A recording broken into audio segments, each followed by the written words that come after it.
Assalamualaikum warahmatullahi wabarakatuh. Perkenalkan, nama saya Muhammad Abdul Sunario dari Prodi Informatika, Kampus Unisha 5 Magetan, dengan nomor induk mahasiswa 24 1118 141403. Di sini saya akan membawakan materi tentang bubble sort algorithm with Python using list example dengan mata kuliah struktur data dan dengan dosen pengampu Bapak Bonda Sisya Putra. Langsung saja masuk ke materinya. Pertama, apa itu bubble sort? Bubble sort adalah algoritma pengurutan yang digunakan untuk mengurutkan item daftar dalam urutan menaik dengan membandingkan dua nilai yang berdekatan. Jika nilai pertama lebih tinggi dari nilai kedua, maka nilai pertama akan menempati posisi nilai kedua, sedangkan nilai kedua akan menempati posisi nilai pertama. Jika nilai pertama lebih rendah dari nilai kedua, maka tidak ada penukaran yang dilakukan. Proses ini diulangi terus sampai semua nilai dalam daftar telah dibandingkan dan ditukar jika perlu. Setiap iterasi biasanya disebut pas. Jumlah pas dalam pengurutan gelembung atau bubble sort sama dengan jumlah elemen dalam daftar dikurangi 1. Di sini saya ada sebuah urutan angka 21, 6, 9, 33, dan 3. Sebuah daftar barang diberikan dalam urutan acak dan kita ingin menyusun barang-barang tersebut secara teratur. Lakukan iterasi melalui daftar tersebut dengan membandingkan dua elemen yang berdekatan dan menukarnya jika nilai pertama lebih tinggi dari nilai kedua. Bubble algoritma bekerja sebagai berikut. Langkah pertama, dapatkan jumlah total elemen, dapatkan jumlah total item dalam daftar yang diberikan. Di sini jumlah total itemnya ada 21, 6, 9, 33, dan 5. Dengan jumlah itemnya 5. Yang kedua, tentukan jumlah lintasan luar N-1 yang harus dilakukan. Panjangnya adalah daftar dikurangi 1. Langkah ketiga, lakukan lintasan dalam N-1 kali untuk nilai luar 1. Dapatkan nilai elemen pertama dan bandingkan dengan nilai kedua. Jika nilai kedua lebih kecil dari nilai pertama, maka tukar posisinya. Jadi semisal 21 sama 6. Ini dua nilai berdekatan. Dari 21 dan 6 lebih besar mana? Lebih besar 21.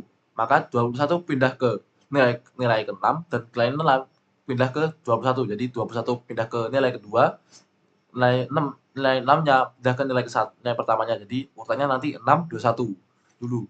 Begitupun seterusnya, 21 dengan 9 lebih tinggi 21, maka ditukar posisinya.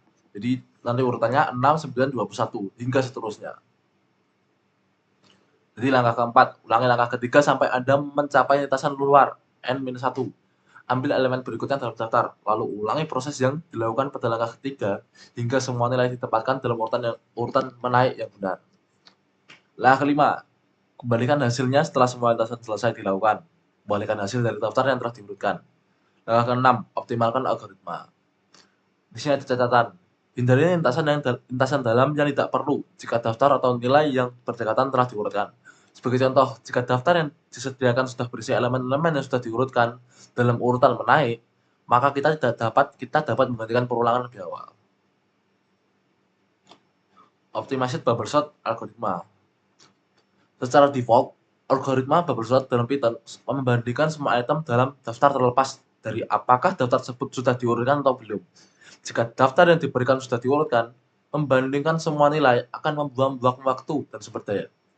Mengoptimalkan pengurutan gelembung membantu kita menghindari iterasi yang tidak perlu dan menghemat waktu dan sumber daya. Sebagai contoh, jika item pertama dan kedua sudah diurutkan, maka tidak perlu melakukan iterasi pada nilai lainnya. Iterasi dihentikan dan iterasi berikutnya dimulai hingga proses selesai. Pengoptimalan dilakukan dengan melakukan langkah-langkah berikut. Langkah pertama, buat sebuah variable flag yang memonitor apakah ada pertukaran yang terjadi di dalam inner loop. Langkah kedua, jika nilai telah bertukar posisi, melanjutkan ke iterasi berikutnya. Langkah ketiga, jika nilai belum bertukar posisi, hentikan inner loop dan lanjutkan dengan outer loop. Bubble sort yang sudah dioptimalkan lebih efisien karena hanya mengeksekusi langkah-langkah yang diperlukan dan melewatkan langkah-langkah yang tidak diperlukan. Di sini ada sebuah baris contoh kode. Di sini langkah-langkahnya, pertama, mendefinisikan fungsi bubble sort. Jadi pertamanya mendefinisikan bubble sort dalam parameter the sec.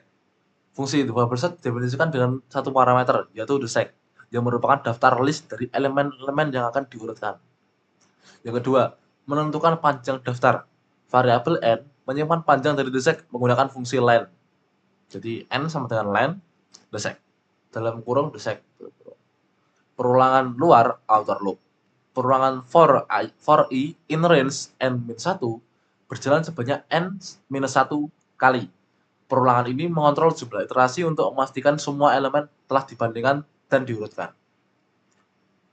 Inisialisasi variabel flag. Sebelum memulai perulangan dalam, variabel flag diatur ke nilai 0. Variabel ini digunakan untuk mendeteksi apakah terjadi pertukaran atau swap dalam iterasi tertentu. Kita mulai ke perulangan dalam, inner loop. Perulangan for j in range n-1, membandingkan setiap elemen dengan elemen berikutnya dalam daftar. Jadi fungsi nj in range n-1 itu adalah untuk perlu membandingkan setiap elemen dengan elemen berikutnya. Selanjutnya, membandingkan dan menukar elemen. Jika elemen j pada indeks lebih besar dari elemen pada indeks j plus 1, maka nilai the sec disimpan dalam variabel sementara atau TMP. Nilai the sec j plus 1 dipindahkan ke posisi the sec j. Nilai TMP atau nilai awal the sec j dipindahkan ke posisi the sec atau j plus 1. Variabel flag diatur ke 1 untuk menunjukkan bahwa terjadi pertukaran dalam iterasi. Selanjutnya adalah memeriksa apakah ada pertukaran. Setelah perulangan dalam selesai, pernyataan if flag sama dengan 0, memeriksa apakah terjadi flag memeriksa apakah flag tetap 0. Jika iya, berarti tidak ada pertukaran yang terjadi.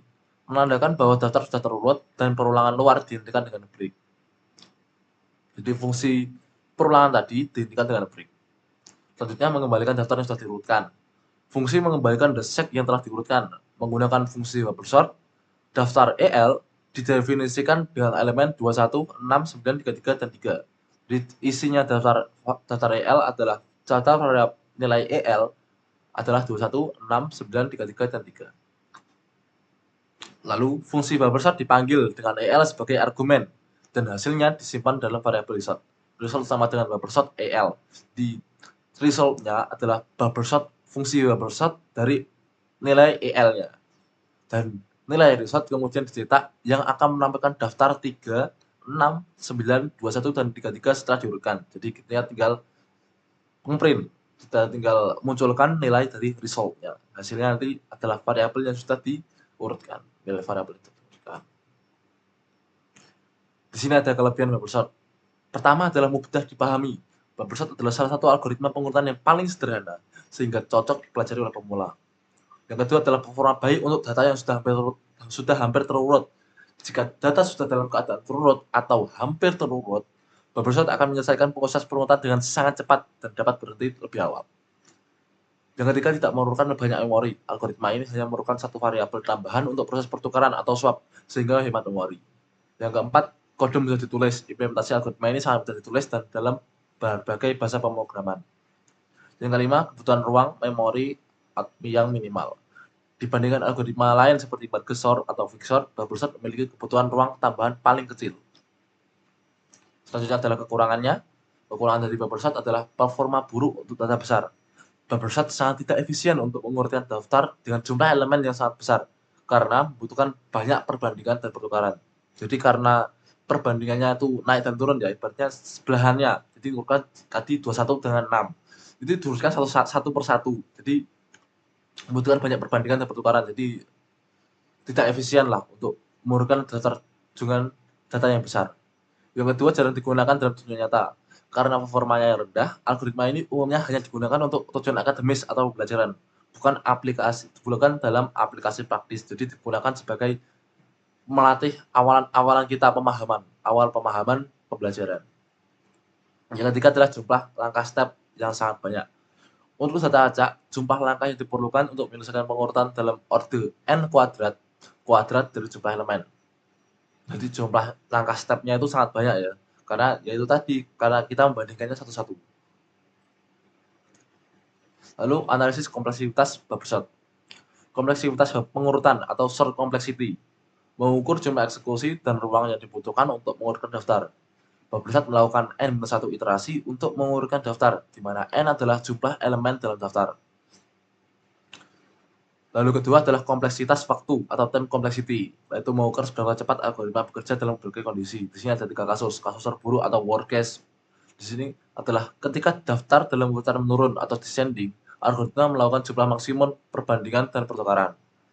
Lalu ada kasus terbaik atau best case, ketika daftar sudah terurut, algoritma hanya melakukan satu iterasi dan tidak ada pertukaran lainnya. Lalu ada kasus rata-rata adalah atau average case, yaitu ketika elemen dalam urutan acak. Dan terakhir dalam analisis kompleksitas buffer adalah kompleksitas ruang atau space complexity. Mengukur jumlah memori tambahan yang dibutuhkan selama pengurutan, lalu buffer hanya memerlukan satu variabel sementara untuk proses pertukaran.